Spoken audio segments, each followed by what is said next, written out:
নমস্কার, আপনারা দেখছেন গ্রামীণ বাংলা নিউজ। সঙ্গে আমি রায়হান সাব্বির।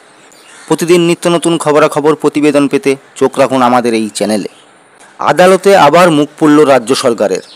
2012 সাল থেকেই রাজ্যের তৃণমূল সরকারের বেআইনি কাজ ও নির্দেশিকার পরিপ্রেক্ষিতে রাজ্য সরকারি কর্মীরা মামলা করতে শুরু করেন এবং রাজ্য সরকার একের পর এক মামলাতে হারতে থাকে।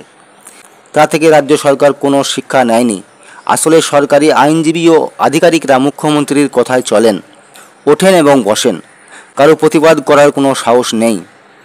এবার কদিন আগে কলকাতা উচ্চ আদালতে রাজ্য সরকারের আবার মুখ পুড়ল। এবারের মামলাটা 2012 সালের।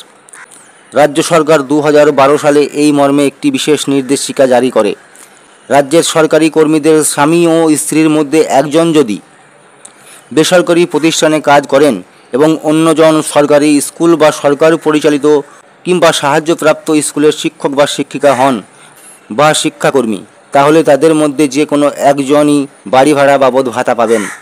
এই অর্থহীন ও বেআইনি নির্দেশিকার জেরে রাজ্যের বহু শিক্ষক ও শিক্ষিকা বাড়ি ভাড়া বাবদ ভাতা থেকে বঞ্চিত হন। ফলে 2021 সালে এই নিয়ে একটি মামলা হয় কলকাতা উচ্চ আদালতে। উচ্চ আদালত এই নির্দেশিকাকে বেআইনি বলে ঘোষণা করে বাতিল করে দেন এবং নির্দেশ দেন যে সরকার যেন অবিলম্বে সব শিক্ষক এবং শিক্ষিকার প্রাপ্য বকেয়া ভাতা মিটিয়ে দেন। কিন্তু রাজ্য সরকার সেই নির্দেশ মানেননি। ফলে 2021 সালে আবারও একটা মামলা দায়ের করা হয় আদালত অবমাননার। তখন আদালত রাজ্যের শিক্ষা ও অর্থ সচিব সহ বেশ কিছু শীর্ষ আধিকারিকদের কল ইস্যু করেন। তারা আদালতে হাজির হলে আদালত আবার নির্দেশ দেন সমস্ত বকেয়া ভাতা মেটানোর জন্য, কিন্তু আবার তা মানা হয়নি। সম্ভবত এখানেও দায়ী মুখ্যমন্ত্রীর অকারণ জেদ এবং নির্বুদ্ধিতা। আধিকারিকরা তো সব কাঠের পুতুল ও বেতনভোগ কর্মচারীর সমান। এই অবস্থায় প্রায় 14 জন শিক্ষক ও শিক্ষিকা আবার মামলা দায়ের করেন।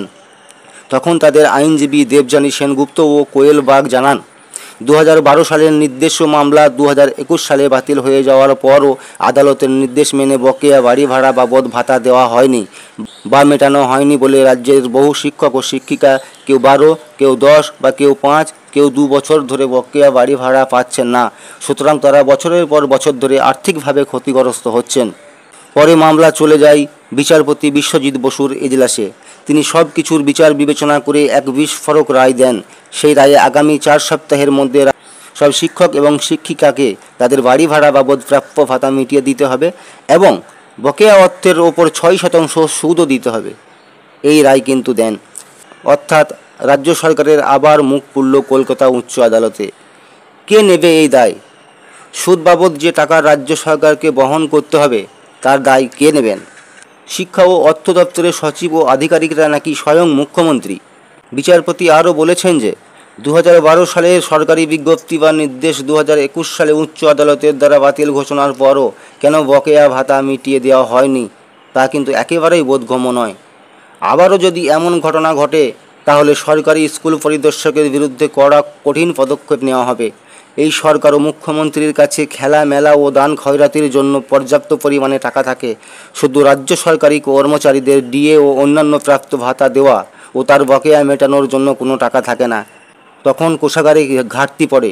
আর মুখ্যমন্ত্রী বলেন সব টাকা তো মামলা করতেই খরচ হয়ে যাচ্ছে। এখানেই প্রশ্ন একটাই, মামলা কেন করতে হবে? আইন মেনে চললে, আইন মেনে কাজ করলে এই বিপদ বা অপ্রীতিকর ঘটনা ঘটে না। কিন্তু কে শোনে কার কথা? উচ্চ আদালতের উচিত এই রায় ঠিকমতো এবং সময়মতো কার্যকর হলো কি না সে ব্যাপারে কড়া নজরদারি রাখা। না হলে কড়া শাস্তিমূলক ব্যবস্থা ও পদক্ষেপ নেওয়া হবে।